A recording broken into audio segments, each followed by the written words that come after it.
O slide está pronto, João? Tá, né? Ainda não? Então eu vou passar para a Elaine porque o slide não está pronto. Elaine, minha amiga. Bom, que delicadeza, né? Primeiro as damas. Elaine, com você. Boa noite a todos. É um prazer realmente estar com vocês. Agradeço a Deus pela oportunidade, pela vida de cada um de vocês, pelo deputado, porque como é importante falar da vida humana, porque a vida humana, ela transcende a nossa materialidade. O ser humano é aquele que é capaz de ver o belo, o bom, o justo, a ordem. Isso retrata que ele tem uma natureza espiritual. E essa natureza espiritual nos direciona, como bem disse o pastor, para compreender que nós temos um Deus que ordena todas as coisas.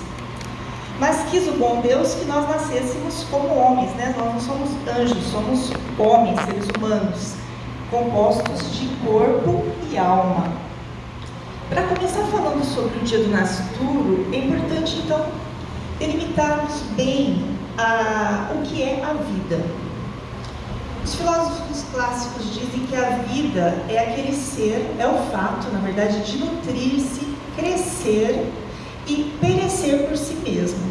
Interessante esse conceito, porque para a gente entender e fazer uma atividade assim, realmente de defesa da vida, nós temos que entender algumas teorias que estabelecem o começo da vida. E nós vamos perceber que essas teorias, a gente querendo ou não, às vezes a gente já aceitou algumas teorias e defendemos ou não a vida conforme essas teorias que aceitamos, conscientes ou não. A teoria assim, mais tradicional é aquela teoria da fecundação, que todos conhecemos, né? Através da união do gameta masculino e feminino, onde há uma recomposição dos cromossomos, e ali tem a formação de um zigoto, que já tem todo um DNA, que é totalmente diferenciado do pai e da mãe. E esse DNA é tão belo que as informações ali contidas, se você fosse colocar numa ordem de letras, ele encheria 800 bíblias. Então, para você ver a magnitude do ser humano, né? A beleza do corpo humano. E aí a gente pode considerar o seguinte: se consideramos a teoria do marco inicial da vida como a concepção, a vida humana está protegida cerca de 20 minutos após o ato sexual, porque a fecundação pode acontecer nesse brevíssimo tempo. Agora, existem outras teorias que vão, ao passar do tempo, vão considerando uma proteção menor do nascituro. Tem a teoria da nidação, que então considera que o nascituro tenha o direito que na verdade a vida começaria a partir da nidação desse óvulo fecundado na parede do útero. Mas aí veja bem, tem algumas implicações e consequências a partir desse entendimento, porque há medicamentos, como anticoncepcionais, por exemplo, que não permitem que o óvulo nide na parede do útero. Então, se nós consideramos que o nascimento, que a vida se dá da fecundação, não seria legítimo o uso de anticoncepcionais. Temos também a teoria do 14º dia. Essa teoria do 14º dia, ela é escolhida porque antes do 14º dia haveria a formação da linha primitiva do embrião, do pré-embrião. Na verdade, eles chamam de pré-embrião. Mas veja, o desenvolvimento do embrião, na verdade, ele é um desenvolvimento contínuo, que nada diferencia, a não ser o desenvolvimento normal que vai acontecendo em cada fase. E esse desenvolvimento, então, antes do 14º dia, faz com que a célula do embrião ele tenha a potência totipotenciária, que faz com que cada célula constitua qualquer tecido do órgão humano. Então, esse 14º dia ele foi fixado a partir de um relatório de Crowell, que em 1984 estabeleceu que então esse seria o marco da vida. Se a gente considerar que esse seja o marco da vida, as manipulações genéticas e embrionárias, como fertilização, então elas estão livres, vamos dizer, elas estão isentas de qualquer valor moral. A manipulação de seres humanos vivos seria legítima. Então, como é importante nós entendermos cada fase do desenvolvimento humano e quando realmente se dá o início da vida. Nós, cristãos, os católicos, inclusive, está no catecismo, que a vida se dá com a fecundação.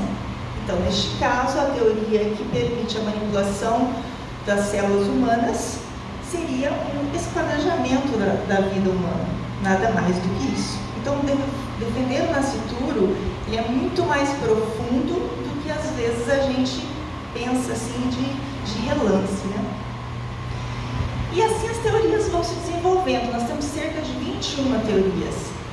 E tem teorias assim que dizem que a partir do momento que o embrião sente dor é que ele seria o marco da vida. E essa teoria é muito utilizada pelas feministas porque elas querem dizer o seguinte, bom, a partir só da 20ª semana que o bebê sente dor. Bom, primeiro que há divergência científica sobre isso. Há cientistas que dizem que na 7ª semana ele já responde a impulsos dolorosos. Mas a gente percebe que isso é um degrau para convencer que o aborto seja aprovado até a 20ª semana. A partir daí elas vão dizer, mas qual a injustiça? Quanta injustiça, né? Pode com 20, por que não pode com 30? E aí vai progredindo a violência contra a vida. Tem a teoria também relacional, que é muito interessante, que seria quando a gestante aceita a vida do bebê. Bom, aí então é um risco maior ainda, é algo mais subjetivo ainda, porque pode ser que uma mãe nunca aceite a vida do bebê. E aí, nós vamos aceitar o infanticídio? Né? Então, vocês vejam que são marcos aleatórios escolhidos ao gosto do freguês, ao gosto dos interesses, muitas vezes ocultos, escusos até, podemos dizer. Então, como é importante a gente entender esse marco da vida, porque é a partir disso aí que a gente consegue fazer realmente uma defesa completa. E essas teorias, no fundo, elas servem para permitir que a gente dessensibilize cada um de nós com a vida do nascituro. E aí, então, a partir disso, começam a dizer aquelas mentiradas que a gente já conhece, né? Bom, morrem milhares de mulheres, então nós temos aquele senso de urgência. Nossa, nós temos realmente que provar que tem muitas mulheres morrendo. E a gente vai pesquisar na tabela do SUS e verifica que não representa esse senso de urgência. Em 2011, 68 mulheres morreram. E eu fui pesquisar essa semana e em 2019, 43 mulheres morreram. Então não justifica esse senso de urgência que querem nos impedir para liberar o aborto. E é interessante que eu achei também essa semana lá, os números o que mais mata, a maior causa de morte materna, na verdade, é a hipertensão. Vocês já viram alguma feminista fazendo campanha contra a hipertensão? Porque eu não vi, então acho que não existe, né? O foco é progredir a agenda mesmo, e a agenda de morte, infelizmente. Então a gente percebe esses números que eles querem nos colocar esse senso de urgência, que os números não refletem essa realidade. E o que eu gostaria também de falar é que é muito curioso que essa questão da pandemia, a gente viu no mundo inteiro uma tentativa de avançar na agenda do aborto. E o que nós percebemos é que, então, quando eles falam assim, olha, a gente tem que legalizar o aborto, qual que é a imagem que vem na nossa cabeça? Eles vão fazer o aborto na mulher, vão trazer a mulher para o hospital, eles não dizem que as mulheres estão morrendo, vão trazer as mulheres para o hospital, vão dar o medicamento e vão acompanhar a mulher.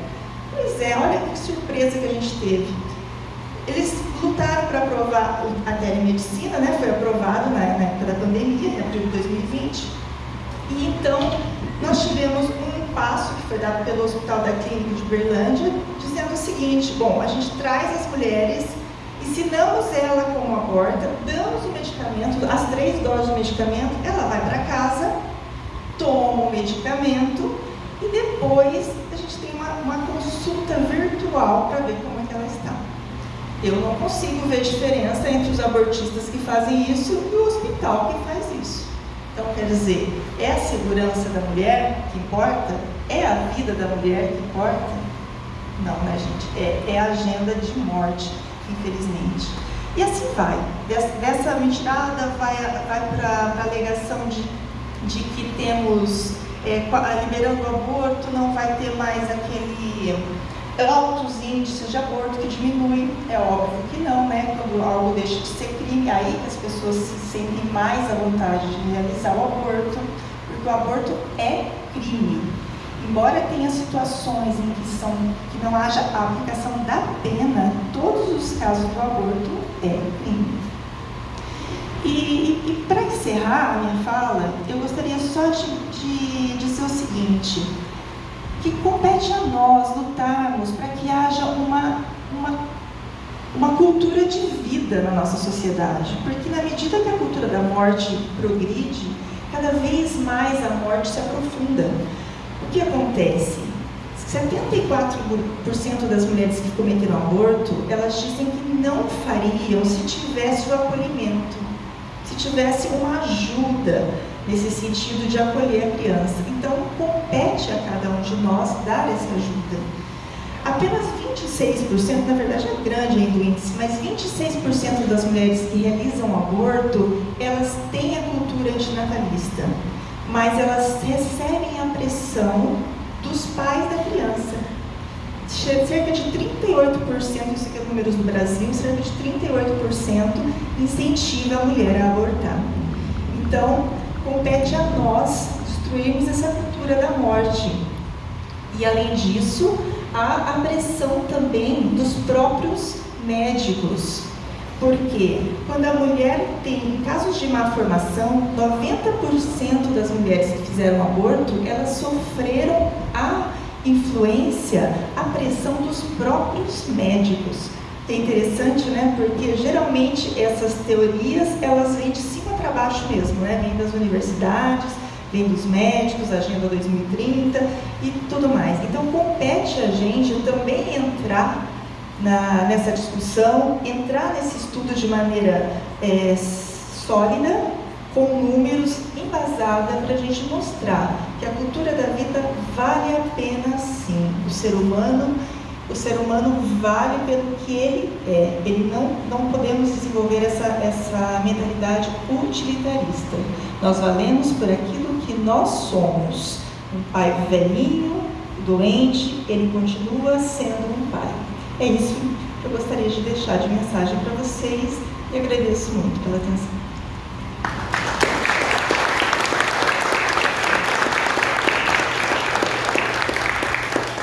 Vou passar a palavra agora para nossa querida vereadora Jessicão, que, aliás, deu um show no projeto de lei do prefeito que queria instituir o Conselho LGBT. Uma salva de palmas para a Jéssica.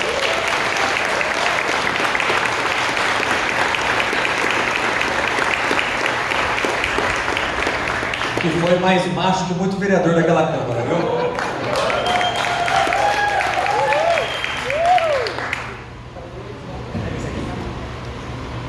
Oi, pessoal. Bom, tive que ser muito mais macho. Infelizmente, nesse caso, que a gente teve bastante gente fraca ali, fraca de cabeça, fraca de fé e que não lutou pelo bem-estar da nossa cidade. Mas eu tive um bom professor, viu, Felipe? E hoje nós estamos aqui graças ao bom professor que eu tive. A história do dia do nascituro, ela é muito engraçada porque foi protocolada por 2 vereadores que não levantam a nossa bandeira aí da direita conservadora em 2013. E ficou lá na gaveta, os vereadores foram, para que falar do dia do nascituro, para que falar da vida, para que cuidar de bebês? É um direito da mulher se ela vai ter ou não um bebê. E quando o Felipe foi eleito, eu e Bernardo éramos assessores dele. Ele começou a fuçar e achou esse projeto lá dentro da gaveta. E quando ele foi mexer, o pessoal falou: Felipe, mexe aí não, esse projeto está enterrado, porque ele vai dar muito bafafá. Mas de qualquer forma, ele pegou e encarou. Nós tivemos várias brigas aí, tivemos feministas jogando sangue na porta da Câmara, fazendo aquela nojeira que a gente sabe que aquelas mulheres se propõem a fazer. E graças ao Felipe, e aí vou devolver as palmas para o Felipe, esse dia foi aprovado. Só um parênteses, você falou de feminista jogando tinta vermelha. O pior não foi isso, o pior foi ver seios de travestis. São seios falsos, fake news. E graças a Deus esse dia foi aprovado. E depois que o Felipe saiu da Câmara ali, o pessoal achou que finalmente eles iam ter um sossego aí para voltar a ficar discutindo o nome de praça, nome de rua. Mas quando eu entrei ali na Câmara, eu falei que eu não ia baixar a cabeça, e foi o que aconteceu no Conselho LGBT. E agora, recentemente, foi o que aconteceu sobre o dia do nascituro. Nós convidamos o deputado, um pastor e uma pessoa da Igreja Católica para falarem essa semana. E houve todo um buchicho ali na Câmara que não, para que a gente precisa comemorar o dia do nascituro? As crianças estão aí, está todo mundo vivo. Eu falei, não, tem que se comemorar sim. É um dia da vida, a gente tem que comemorar sim, a gente tem que falar sim sobre esse dia. E quando o Gabriel me convidou para vir falar com vocês aqui, eu falei, mas o que eu vou falar lá? Eu não sei, não estou a par desse assunto aí de aborto, de dia do nascituro. Ele falou assim, vai lá falar o que você está fazendo sobre os nascituros. Então, desde quando eu entrei como vereador, a gente vem fazendo um trabalho aqui na cidade de Londrina de investigação de casas clandestinas de aborto e também de funcionários públicos que se encontram em postinho, em UPA e que estão ensinando meninas a abortarem. E desde janeiro que eu entrei na Câmara, a gente começou a desmiuçar esse assunto. E hoje não parece uma realidade para todos vocês, mas aqui em Londrina nós temos 4 casas clandestinas de aborto. Nós temos uma médica, que o Felipe já conhece muito bem, que trabalha num postinho. Você também, né, Bernardo? São amigos íntimos aí. A gente tem médica no postinho da cidade fazendo apologia ao aborto, ensinando meninas a abortar. E como vereador eu tenho me proposto aí a pegar todas essas casas clandestinas e levar aí para o Ministério Público. A grande questão é que nós temos forças maiores por trás de acobertar essas pessoas. Nós temos aí o Poder Executivo, que quando você mexe com a famosa médica abortista, vem para cima de você. A gente tem pessoas específicas da cidade aí que levantam a bandeira de que meninas precisam ser ensinadas assim a abortar, porque não são obrigadas a ter os bebês, mas a grande verdade é, ou a gente toca nessa ferida, ou a gente começa a falar que nós temos aí dentro das escolas uma falta de informação, e o dia do nascituro vem com isso, vem com esse papel, essa função de levar para as escolas. Por que comemorar o dia 8 de outubro, o dia do nascituro? Porque a gente precisa ensinar na escola municipal para a criancinha. Por que você está comemorando o dia 8? E é para isso que serve essa data, que é para ser discutido, que é para ter palestra, que é para ter comemoração, para a gente comemorar a vida e ensinar as meninas que quando tem um bebezinho dentro da barriga, você tem que cuidar, você tem que amar. E o principal, que aquela vida que está ali não é dela, ela não tem esse direito de decidir se vai tirar ou não, porque a partir do momento que está ali, é um outro corpo, e daí sim, não se segue essa ideia da meu corpo, minhas regras, que hoje a gente vê sendo infringida. Eu sei que tem alguns servidores públicos aqui, em relação ao passaporte sanitário. São duas coisas que é engraçado, que a gente vê a esquerda e as feministas se contradizendo, né? Meu corpo, minhas regras, para mexer com uma vida, com uma coisa tão lindinha que sequer pode se defender, que é uma coisa que o Felipe já levou várias vezes em outros lugares.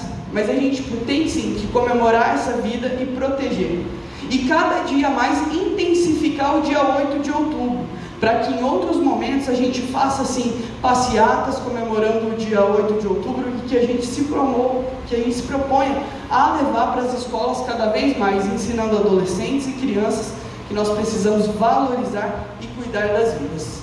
Gente, era isso que eu tinha que falar, porque agora vocês vão ver um cara aí que é sábio. Sou fã, né? Então, eu estou à disposição enquanto vereadora, tive bons professores, sou uma aluna do Bernardo, dos seus cursos todos, né? Então eu estou à disposição enquanto vereadora e vamos trabalhar junto para valorizar a vida e cuidar, e contem comigo. Tamo junto.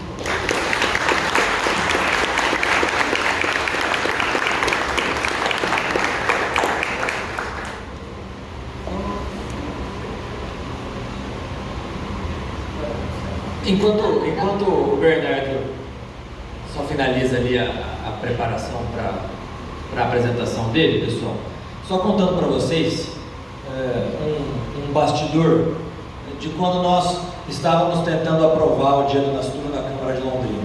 Então, como a Jéssica disse, assim que eu fui eleito vereador, eu assumi a presidência da Comissão de Direitos Humanos e vi que esse projeto estava parado lá na comissão. Ele tinha sido protocolado, mas estava engavetado. Então, naquele momento, eu decidi tirar esse projeto da gaveta, promover as audiências públicas como o regimento interno da Câmara nos obriga, e depois disso, levar esse projeto ao plenário para que ele pudesse ser aprovado. E eu achei, no primeiro momento, que seria um projeto muito fácil, muito simples, porque é meramente a instituição de um dia municipal, colocar no calendário oficial do município o Dia do Nascituro. Mas, para minha surpresa, quando nós convocamos a primeira audiência pública, já deu o maior cochicho na cidade inteira.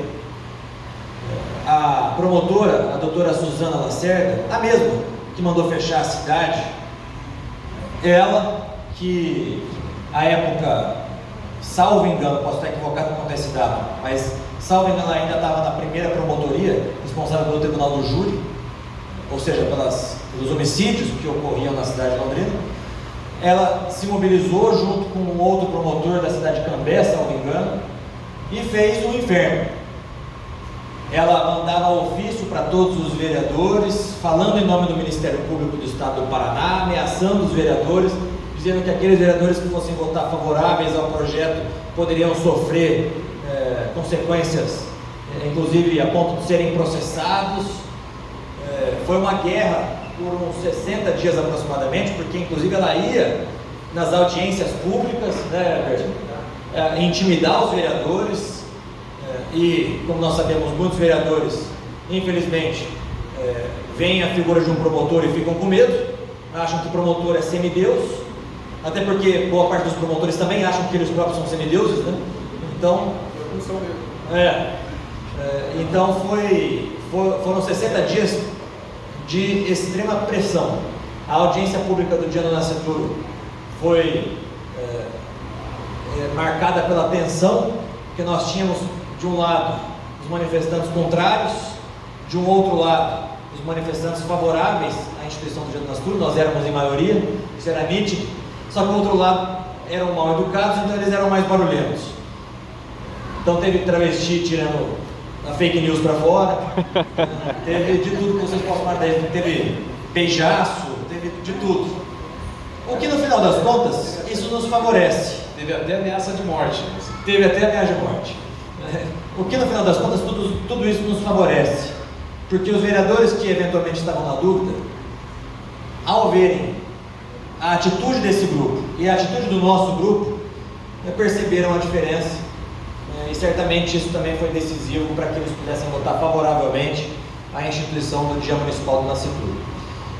Depois, inclusive, a promotora até dizia que ia entrar com uma ação direta de inconstitucionalidade, não entrou, porque sabia que ia perder a ação, e portanto hoje nós temos o Dia Municipal do Nascituro, graças à pressão que todos vocês à época fizeram, os vereadores indo na Câmara e etc.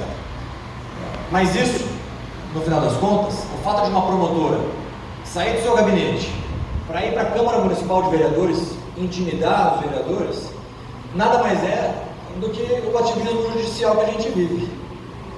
Guardadas as devidas proporções, é o que os ministros do Supremo Tribunal fazem com os deputados, é o que fizeram agora em relação ao voto impresso, e é o que fazem em relação a outras pautas. O ativismo judicial que a gente vê, ele se manifesta em diversas maneiras diferentes. Essa pressão direta é uma delas. Uma outra pressão que a gente percebe, que é uma manifestação do ativismo judicial, é o fato de que os partidos de esquerda, os parlamentares de esquerda, sabem que essas pautas não seriam aprovadas no Congresso Nacional. O Congresso Nacional pode ter e tem, de fato, inúmeros problemas.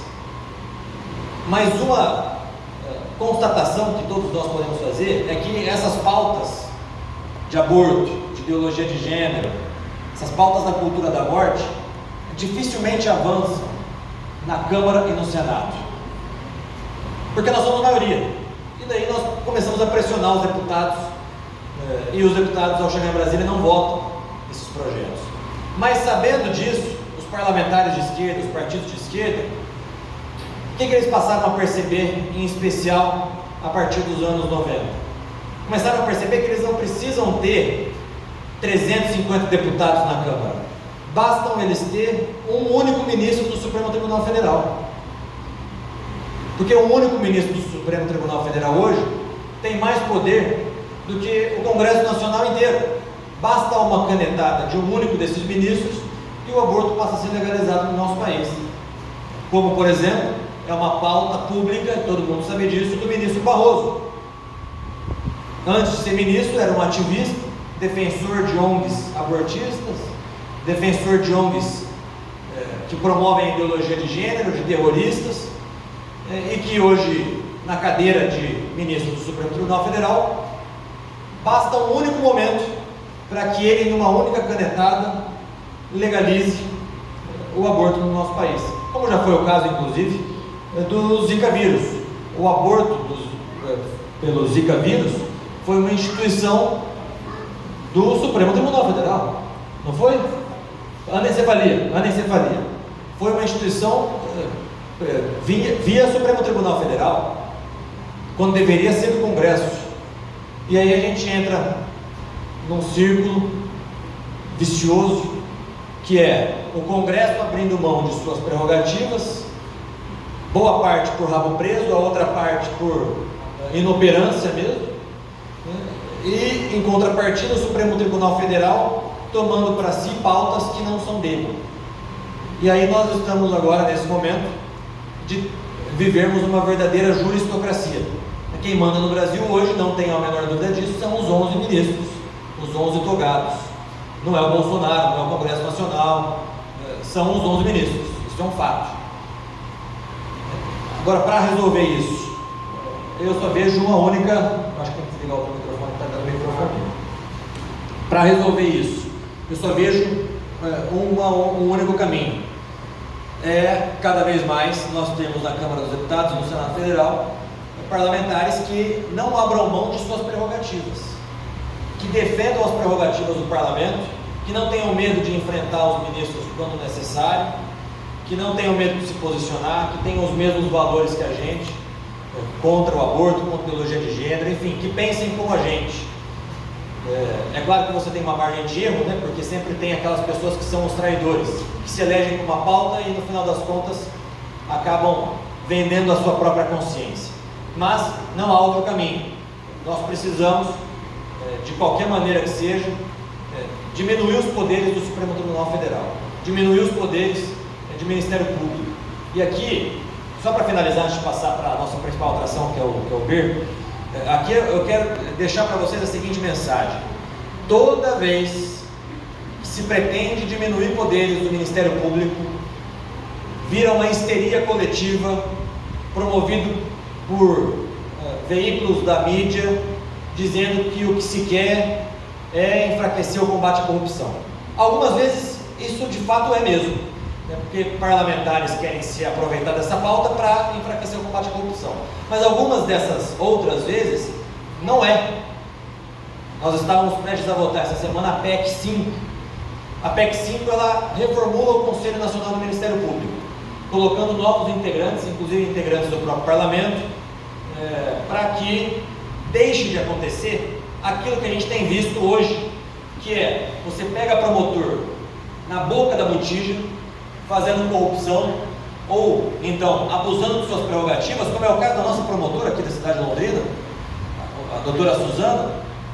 E aí a processada, chega o processo no Conselho Nacional do Ministério Público, o corporativismo dessa classe é muito grande, e o que eles fazem? No máximo, aposentam compulsoriamente. Então a pessoa que é pega nessas situações, o promotor que é pego nessas situações, ganha o prêmio de receber para o resto de sua vida o seu salário na íntegra, sem precisar trabalhar.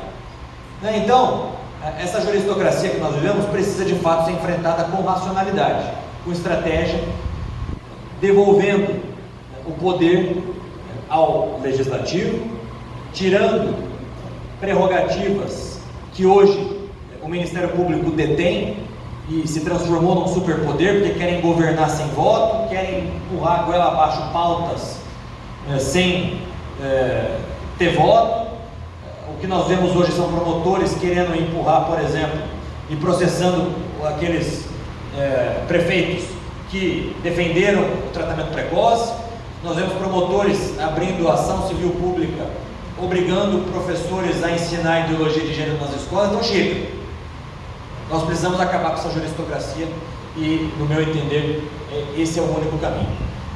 Muito obrigado mais uma vez pela presença de todo mundo. Vou passar desde logo a palavra para o Bernardo e depois a gente abre para perguntas. Bir, com você.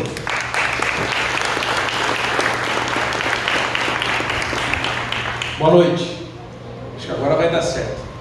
Obrigado, Felipe. Obrigado a todos. Bom, eu tenho uma missão aqui. O Felipe pediu para que eu falasse sobre fundações internacionais, etc. Mas é um assunto que já está bem presente em várias palestras, etc. no YouTube. Vocês encontram isso com alguma facilidade, a relação do movimento abortista com grandes fundações internacionais. Existe, inclusive, para os interessados, um livro. Deixa eu ver se eu consigo colocar para vocês aqui na tela, que hoje eu estou chique. Deixa eu ver aqui. Esse livro aqui para quem lê inglês, né? Mas é um livro maravilhoso da Betsy Hartman, chamado o Reproductive Rights and Wrongs, ou seja, as coisas certas e erradas quando a gente se fala de reprodução, políticas globais de controle populacional.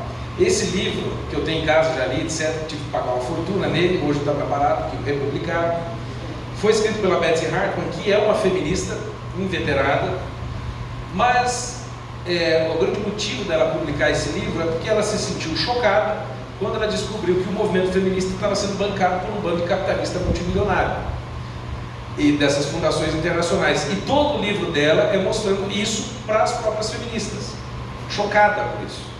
Ela diz: nós estamos sendo feitos de trouxa, ou seja, o movimento feminista está sendo guiado por um bando de macho rico, branco, opressor de família tradicional. Então, né, os interessados aqui podem ler esse livro, que é maravilhoso, e é muito gostoso, desculpa que é um pouco de, vamos dizer, o lado fraco, né? Rir da constatação e da tristeza, da decepção. Ela escreve quase chorando o livro, assim: fui feita de trouxa, né? E foi mesmo, graças a Deus. Mas caiu em si, mas ainda continua feminista. Porém, o que eu quero tratar com vocês hoje é de um assunto que ninguém fala, que são os efeitos colaterais do aborto na mulher. Nós entramos agora nesse mês de outubro, e por coincidência o mês de outubro, no dia 8, que a igreja tradicionalmente comemora o dia do nascituro, é também o mês do outubro rosa. Vocês vão ver que a gente tem que trazer um novo sentido para o outubro rosa, tá? Então, onde vocês forem, depois que eu ensinar aqui hoje para vocês, todo mundo aqui tem a obrigação de trazer uma nova mensagem para o outubro rosa, tá? Eu já vou contar para vocês. Só mencionar uma coisa aqui que o Felipe estava falando, né, de como a gente pode mudar as coisas, a Jéssica também. Obviamente, vocês todos aqui acompanharam o drama recente que a cidade viveu, com a tentativa de aprovação desse infame conselho LGBT, YQ, 32+, vírgula, alguma coisa. E o projeto não foi aprovado graças a Deus perdeu o trabalho da Jéssica e tantos outros, mas a Jéssica pode me confirmar isso, mas a grande pressão que se exerceu em cima dos vereadores foram os grupos religiosos, certo? Que fez com que eles desistissem. Obviamente entra o pessoal espírita, mas majoritariamente evangélico e católico. Obviamente nós católicos não pudemos contar com o nosso bispo, como sempre ele joga do lado contrário, né? Porque é um comunista, e o que eu vou fazer? Mas é o bispo, e joga ao contrário. Mas o povo católico estava contra, né? O projeto. E o Bellinati, esse outro infeliz, junto com o bispo também infeliz por apoiar esse projeto, saíram derrotados, graças a Deus, e desmoralizados como merecem. Mas aqui está o ponto. A gente só consegue derrubar esses projetos quando existe uma espécie de aliança com um certo distanciamento higiênico entre os católicos, os cristãos, o povo cristão e os políticos. Por que distanciamento higiênico? Porque não é muito bom misturar fé com política, isso dá confusão. Porém, há certas horas que nós não podemos nos omitir, como é o caso de conselhos LGBT, a pauta da cultura da morte, gênero, aborto, etc. Então, nesse caso, mesmo vereadores que eu sei que queriam votar a favor, votaram contra, certo? Por pressão de religiosos e do povo. Ainda que o líder religioso católico da cidade, o bispo tenha sido contra, o bispo, no fim das contas, na urna, é um voto só. Ele pode influenciar um pouco do padre, mas a maioria dos católicos aqui na cidade são conservadores. Então existe essa aliança dos cristãos em prol disso, e a gente precisa estar atento às pautas políticas e saber que a nossa pressão funciona. Funciona muito mais do que vocês ligarem ou fazerem bullying na rede social, coisa que é muito legal. Só que a melhor coisa que funciona é pegar, por exemplo, um pastor, pega um padre e vai lá na sala do vereador, porque a hora que você chega com 10, 15 pastores, senta com o vereador, eu juro para você que ele adoraria estar vestindo uma fralda na hora. Treme de medo. Treme de medo. Então, os líderes religiosos e vocês, eu também, temos de entender esse poder que nós temos. Não para ficar influenciando em nome de rua, favorecer outra coisa, mas para defender o que é certo. Teve um caso que eu estive, um tempo atrás, um mês agora mais ou menos, em Governador Valadares, no interior de Minas. E aí eu dei um curso para eles sobre o dia inteiro de curso sobre ações não violentas. Como você pode alterar as coisas sem violência dentro da lei. Várias maneiras. E aí um vereador da cidade de Divinópolis, no Rio de Janeiro, escutou atentamente, comprou o livro, leu, seguiu umas indicações do vereador. E eles estavam com um projeto de linguagem neutra no município. Ele falou: Bernardo, eu fiz exatamente o que você me mandou. Nós ganhamos o projeto com apenas um voto a favor. E derrubamos. O que ele fez? Fez uma procissão de padres e pastores em todos os gabinetes, cheio de fiel, o pessoal fazendo procissão em volta, postando na rede social. Aí fizeram um bullying fenomenal, uma semana antes da sessão. Acabou. Foi simples assim. Toda a articulação política que esses defensores da cultura da morte fizeram, as promessas disso, daquilo, de cargo e tal, morreu. Então entendam esse poder que nós temos para fazer o bem nessas horas, né?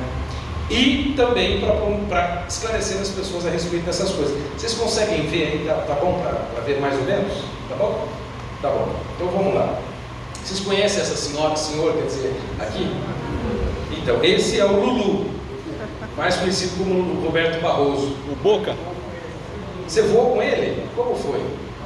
Foi iluminado? Esse é o iluministro, né?